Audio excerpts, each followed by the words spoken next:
సాధారణంగా కొంతమంది ఎంప్లాయీస్ చూస్తూ ఉంటాం కదా, చదువుకు సంబంధం లేకపోయినా ఏదో ఒక జాబ్ అని చెప్పి దొరికిన దాంట్లో జాయిన్ అయిపోతారు. సంవత్సరాలు గడిచే కొద్దీ ఎంత జీతానికి జాయిన్ అయ్యారో ఇంకా అంత జీతంతోనే ఉంటారు. ఎదుగుదల అనేది ఎక్కడా కనిపించదు. ఇది చాలా మంది ఫేస్ చేస్తున్న ప్రాబ్లం. ఎంప్లాయీస్ లో 2 రకాలు ఉంటారు. ఒకటి ఉన్న ఉద్యోగాన్ని కాపాడుకోవడంలోనే జీవితం అంతా స్ట్రగుల్ అయ్యే వాళ్ళు ఒకటి. రెండోది ఉద్యోగం కాపాడుకోవడం అన్నది బేసిక్, ఎదగడం అనేది రెండోది ఇంపార్టెంట్. నిలబెట్టుకోవాలనుకున్న వాళ్ళు ఉద్యోగం ఉంటే చాలు అని ఎప్పుడు ఉంటారో వాళ్ళు ఏంటంటే ఎక్స్ట్రా పని చేయకుండా అదే పని చేస్తూ శాలరీ పెరగాలని ఎక్స్పెక్ట్ చేస్తారు. ఎగ్జాంపుల్ అండి, నేను నా వాచ్ అమ్ముదాం అనుకుంటున్నాను. మీరు ఎంత ఇవ్వగలరు దీనికి?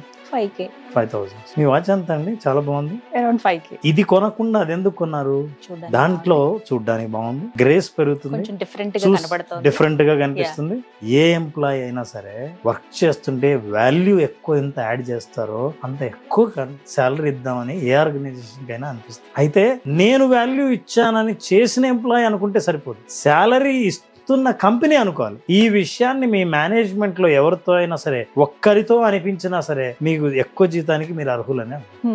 మీ కంపెనీ ఏదైనా, మీ ఫీల్డ్ ఇంకేదైనా, మీ సాలరీని డబుల్ చేసుకోవాలనుందా?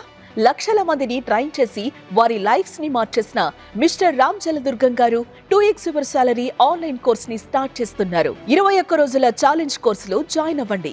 మీ స్కిల్ ని డబుల్ చేసుకోండి, మీ సాలరీని డబుల్ చేసుకోండి, మీ లైఫ్ లో హ్యాపీనెస్ ని కూడా డబుల్ చేసుకోండి.